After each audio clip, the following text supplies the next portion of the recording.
Welcome to another deep dive, listeners. This time, we're taking a close look at Morgan Housel's The Psychology of Money. It's such a popular book, isn't it? It really is. It's gotten tons of buzz. We're going to cut through that and pull out the really useful stuff, though. Like, why do smart people make dumb money moves? Ah, yes. And how can we avoid common traps by looking at money, well, psychologically? And you're here to help with that, right? I mean, Yeah. connecting ideas across fields is kind of your thing. Absolutely. And that's exactly what makes Housel's work so interesting. He moves away from, the typical financial advice, Right. and instead he's all about human behavior. Like, understand your mind, then understand your money. Totally. So right off the bat, he gives us this comparison, right? A tech guy who, flaunted his wealth but ended up broke versus Ronald Reed, a janitor who secretly built millions. Yeah. Fascinating contrast. Let's start with that tech exec. Housel paints him as brilliant. Designed a key Wi-Fi thing as a kid, launched a bunch of successful companies, but he always carried a wad of $100 bills, often while under the influence. You get the sense it's a combo of insecurity and impulsiveness from how Housel describes it. Like, he had to prove himself constantly. There's even this story where he felt disrespected by a hotel manager and offered $5,000 just to be left alone. 5,000. Just like that. Yeah, talk about money bravado. It's like using cash to hide deeper anxieties. Makes you think, money used that way doesn't really mean genuine wealth or security. Uh-huh. All right, so on the flip side, we've got Ronald Reed, the ex-janitor. He lives super modestly, just quietly saving and consistently putting money into well-known companies. Total opposite of that flashy tech guy. Total opposite. And that's where the long game comes in. Patience, compounding. Reed understood time is a powerful tool when you're building wealth. Slow and steady wins the race. Quietly brilliant, you could say. These two stories really highlight a key point, don't they? Financial success isn't about how smart you are, but about building good money habits. Discipline and focusing on the long term, not falling for those get-rich-quick schemes. So true. It's like a foundation. And that brings us to another interesting part of the book, how our personal histories affect how we see money. Housel talks about this study by economists Malmendier and Nagel. They looked at 50 years of American financial data. 50 years? Wow. And they found this strong connection. A person's willingness to take risks and the economic conditions they experienced growing up. Basically, the economy we experience in our early years shapes how we view money for the rest of our lives. Our early money experiences kind of create this blueprint for our future financial decisions. Makes sense. Early experiences are powerful. Think about Bill Gross, that famous bond investor. His whole expertise was built during a time when interest rates were falling. That made him see bonds as a great way to build wealth. Yeah. But someone from, say, his father's generation, who lived through high inflation, might see bonds totally differently, right? Like a risky investment that could eat away at their buying power. Exactly. Same thing. Different viewpoints. All because of personal experiences. So it's key to recognize our own biases. See how they might be distorting our financial judgment. Like we all have these unique financial filters from our past, You right? do. And often we're not even aware of them, which makes them even trickier. All right, let's shift gears. Let's talk about luck and risk and how they shape financial outcomes. This often gets overlooked, or at least misunderstood. For sure. Housel says that just focusing on individual success stories can be misleading, especially those super extreme ones, like huge wins or devastating losses. Don't take broad lessons from those, he says. They might be super influenced by things outside our control. He uses Bill Gates to illustrate this. How getting access to a computer at his fancy high school, which was rare back then, played a huge role in his success. That random opportunity gave him a massive head start, shaping Microsoft's entire trajectory. Talk about lucky circumstances. But then, Housel contrasts that with Gates's close friend, Kent Evans, brilliant programmer too. Tragically, Evans died young in an accident, showing just how unpredictable fate can be. It's sobering, isn't it? It really is. Luck and risk are all tangled up, can't fully predict or control them. So those stories remind us luck and risk are powerful forces, can totally change things financially. Makes you realize we don't have complete control no matter how carefully we plan. Yeah. Housel suggests that instead of getting hung up on those individual cases, the ones that might be heavily influenced by chance, Right. we should look at bigger patterns, principles, the things that truly contribute to financial success. That's where the practical lessons are. So it's about understanding we can't control everything, but we can control how we respond to the twists and turns. And that leads us to another big idea in the book, the power of compounding. Everyone says it's powerful, but most people still underestimate it. Oh, absolutely. And one of the most striking examples Housel uses is Warren Buffett. People think he built his fortune through all these risky, high-reward bets, but that's not really true. That's not. Nope. Housel points out that most of Buffett's wealth came after he turned 50. That's the power of patience. Wow. So it's not about getting rich quick. It's about staying in the game for the long haul. Precisely. Time and consistency are key. Even with average returns, staying invested for a long time can produce amazing results. Makes sense. And to really hammer this home, Housel compares Buffett to Jim Simons, a mathematician. Simons actually got higher returns than Buffett, but because he started later, his overall wealth, while still huge, isn't as big as Buffett's. So time matters even more than stellar returns. It really does. It just emphasizes how crucial patience and discipline are in finance. But then to show the other side of that, there's the story of Rajat Gupta. Super successful consultant, made a ton of money. Yet he got involved in insider trading and risked everything he'd built. He risked it all. Why? It's a powerful reminder, even when you're incredibly successful, that desire for more can be a trap, leading to self-sabotage. Housel is saying it's so important to recognize when you have enough, to cultivate contentment. Those are often overlooked aspects of financial well-being. Contentment, gratitude. Those do get overshadowed by the pursuit of more money. But they're what keeps us from making those reckless decisions, those decisions fueled by always wanting more. Exactly. They let us appreciate what we have and avoid constantly chasing some elusive definition of success. Like true wealth isn't just your bank account, it's also your emotional well-being, your sense of fulfillment. Couldn't agree more. Now, let's explore another fascinating concept from Housel, the idea that wealth is often invisible, hidden beneath the surface. That's a good one. It challenges how we usually think about wealth. We often equate it with stuff, right? Fancy cars, big houses, extravagant spending, all that flashy stuff we see everywhere. Right, it's all over the place. But Housel argues true wealth is often in what you don't spend. It's having a strong financial foundation built on savings and investments. That gives you security and options. You can make choices based on your values, not what others think. Freedom, basically. Exactly. And he uses Rihanna as an example. Mega successful in music, right? Yeah. But almost went bankrupt from spending too much and mismanaging her finances. Wow, really? Yeah. It shows that even if you're making bank, you can still mess it up if you're not careful with your money. Discipline and smart management, always important. Always. Housel's saying saving isn't just for specific goals, it's for the freedom and control it gives you. Financial independence, living life on your own terms, that's a type of wealth you can't always see, but it's so valuable. Couldn't have said it better myself. It's about building a life where you can follow your passions, spend time with people you love, and contribute to things you care about. And you can do all that without being tied to a paycheck or a job you might hate. That's where the real wealth is. That's it. All right, let's move on to another great point from the book. The idea of being reasonable, not just strictly rational, when it comes to money decisions. This one really clicks with me because it acknowledges that we're not robots, We have emotions when it comes to money. We definitely do. And to illustrate this, Housel uses this fascinating story about Julius Wagner Jarek, Nobel Prize-winning doctor, early 20th century. He had this unusual treatment for syphilis.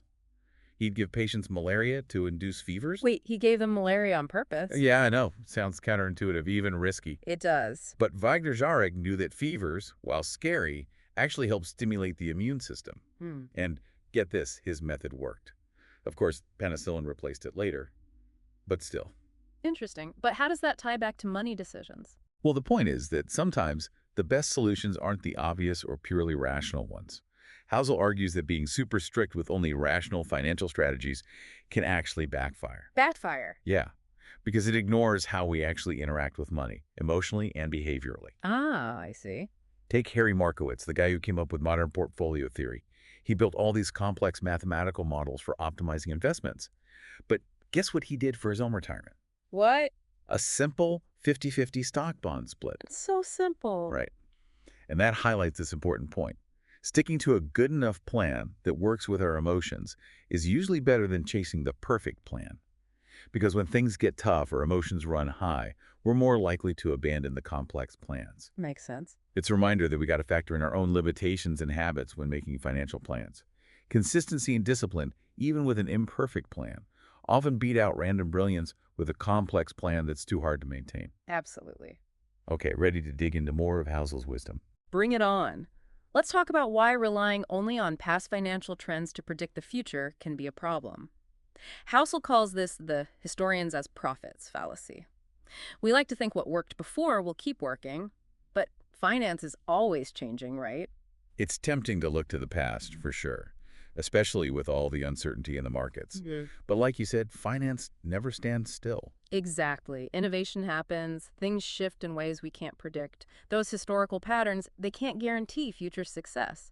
It's like trying to use an old map to navigate a city that's constantly under construction. Right, makes sense. And Housel gives this great anecdote from 1903. Months before the Wright brothers made their famous first flight, the Detroit Free Press ran an article saying, and I quote, "Human flight is impossible." Wow, they were so wrong. That's a perfect example of how relying on past trends can make us miss those breakthroughs. It is. Housel points out that things like 401ks and Roth IRAs, those financial innovations, they've changed retirement savings so much that old models and strategies might not work anymore. Even Benjamin Graham, the father of value investing, said his own strategies needed constant updates to stay relevant. Wow, even him.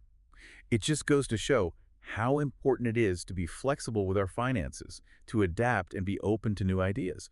We can't get stuck in the past when it comes to money. Absolutely. Now, let's talk about dealing with uncertainty. Housel says we should build a margin of safety into our financial plans. Unforeseen events, they can really impact us, so planning for the unknown is critical. It's like constructing a bridge, Right. right? It needs to be strong enough to handle unexpected stress and strain. We Yeah. don't want our finances collapsing if something unexpected hits. Exactly. Housel uses a gambling analogy here. He talks about this successful card counter, Kevin Lewis. Lewis said you should have 100 times your betting unit to handle those swings of luck. So even when luck's not on your side, you're protected. Okay, so it's not just about making smart investments. It's about having a cushion to absorb the hits. Exactly. And to really illustrate this, he tells a funny story about those German tanks in World War II. Turns out mice were chewing through the wiring and disabling them. Mice. Seriously. Yeah, it's a funny example, but the point is, little things can have big consequences, especially if we're not prepared. Expect the unexpected, right? Yeah. Life throws curveballs. Mm, Being financially prepared can make all the difference. absolutely. And speaking of unexpected, there's this concept Housel brings up called the end of history illusion. Basically, it's this bias we have where we underestimate how much our wants and needs will change over time. We think what we want now is what we'll always want, but that's rarely true. So true. I've changed a lot over the years, and my financial goals have changed with me. We tend to think we'll always be who we are today, but that's not how it works. Right. And this illusion can really mess with long-term financial planning.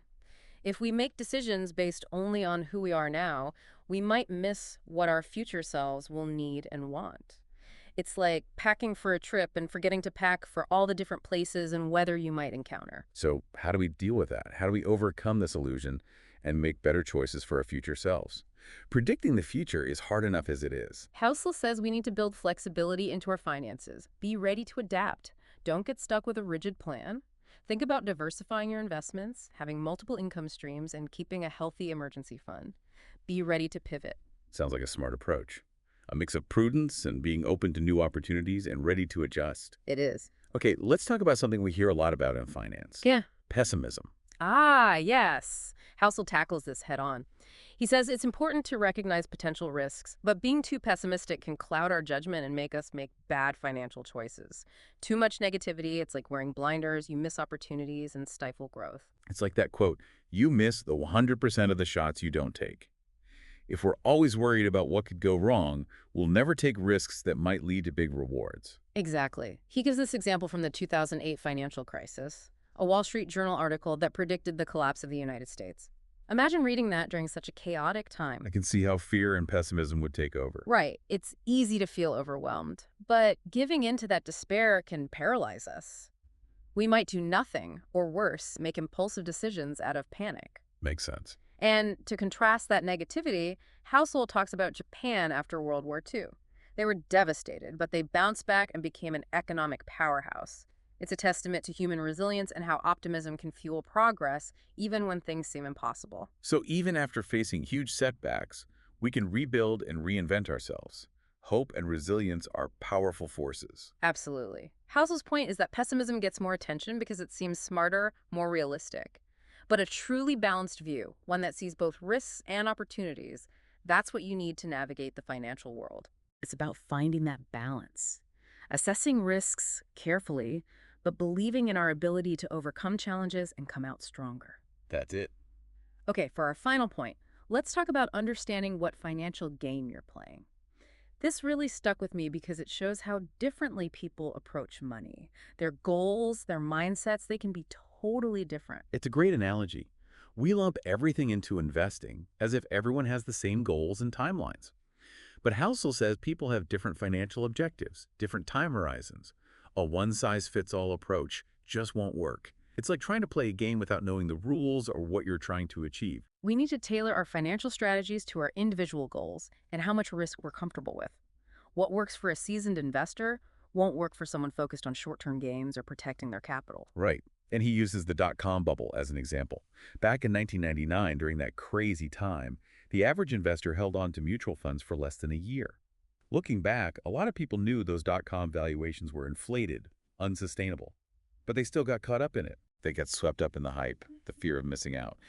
Even experienced investors can make emotional decisions. It happens. That's why Housel stresses the importance of knowing your own financial game plan. What are your goals? What's your risk tolerance? And most importantly, what's your time horizon? We need to resist that urge to chase quick profits or follow the crowd. Exactly. Define your own path and stick to it. All right, it's time to take stock. We've covered a lot of ground in our exploration of the psychology of money. We have. It's been really eye-opening learning about how our minds affect our money decisions. We've talked about behavior versus intellect, how our personal stories shape our views on money, the role of luck and risk.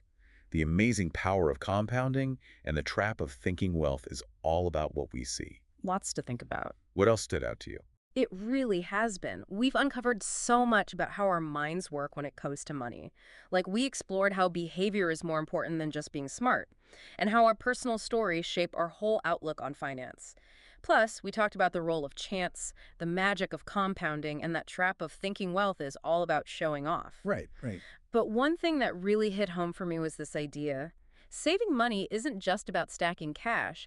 It's about getting control over your time, having more options. I love that reframing. It's not about deprivation, it's about empowerment. Like you're investing in your own freedom. Exactly. House argues we get the whole material benefit thing, right? Money buys stuff, experiences, all that. But we miss the intangible benefits, the ones that actually matter more. Like being able to chase a career you're passionate about, even if it doesn't pay a ton, or having the freedom to travel, pursue hobbies, just enjoy life without needing a paycheck. It's not just about money, it's about living a life you choose. Precisely.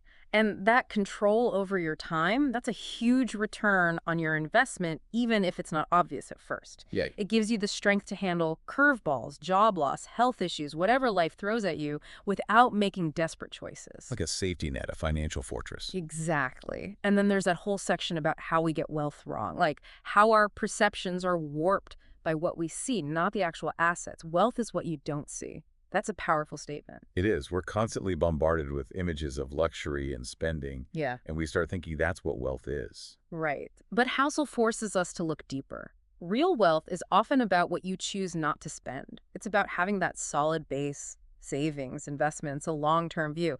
He compares Jesse Livermore, this famous trader from the early 1900s, who made a fortune but blew it all on extravagant living, Oh, wow. to Ronald Reed, our quiet janitor friend who built millions through disciplined saving and investing. Totally different approaches. Yeah. Reminds us that making money is one thing, but keeping it and growing it requires a whole other set of skills. Discipline, being smart, resisting the urge to splurge. Absolutely. So genuine wealth is often hidden, right? It's about stability, smart investments, playing the long game. But let's not forget about flexibility, being able to adapt. Housel emphasizes this too, the need for room for error in our financial plans. Life is full of surprises, so our strategies need to be flexible. It's about having a plan, but holding it loosely, knowing that things change and we need to adjust. Right. He brings up card counting again. Even if you're a pro, you gotta expect swings and luck. And you need enough capital to handle those downswings. He even tells this story about German tanks in World War II that were taken out by mice chewing on the wires. Can you believe it? Mice? No way. Yep. Little things, big consequences. Being prepared for those unexpected disruptions is key. So build in that margin of safety, right? Ah, Expect the unexpected and be ready to adapt. exactly. And that brings us back to the end of history illusion we talked about, how we underestimate how much our desires and needs will change. We make decisions based on who we are now, but our future selves might have totally different priorities. Right. So Housel suggests building flexibility into our financial lives.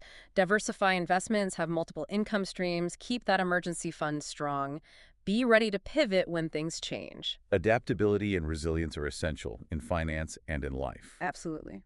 Okay, so as we wrap up this deep dive into Morgan Housel's The Psychology of Money, let's boil down the key takeaways. Give our listeners a nice summary. Sounds good. Here are 10 key insights to remember. Number 1, behavior trumps intellect. Financial success is more about building good habits than just being smart. Makes sense? What else? Number 2, our personal histories shape our financial views. Our past experiences, especially when we're young, influence our risk tolerance and how we see money. Interesting. Okay, keep going. Number 3, acknowledge the role of luck and risk. Those extreme success or failure stories often have a lot to do with chance. Focus on the broader patterns and principles. Good advice. What's next? Number 4, embrace the power of compounding.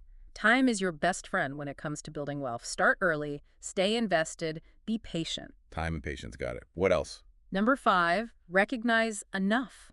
Be content with what you have. Cultivate gratitude. That helps you avoid always wanting more, which can lead to bad decisions. Contentment over constant craving. Good one. All right, what's next? Number 6, wealth is often invisible. Real wealth isn't about fancy stuff. It's about financial security, having options, and control over your time. Hidden wealth. I like it. What else you got? Number 7, go for reasonable choices, not always perfectly rational ones. Remember, you have emotions and they affect your money decisions. A decent plan you can stick to is better than a perfect plan that's too hard to follow. Practical over perfect. Okay, what else? Number 8, the past isn't always a good predictor of the future. Finance is always changing, so be adaptable, be open to new ideas, adjust your strategies as needed. Stay flexible. Good reminder. What else? Number 9, build in a margin of safety. Expect the unexpected. Have a cushion to handle those surprises. Always be prepared. Okay, last one.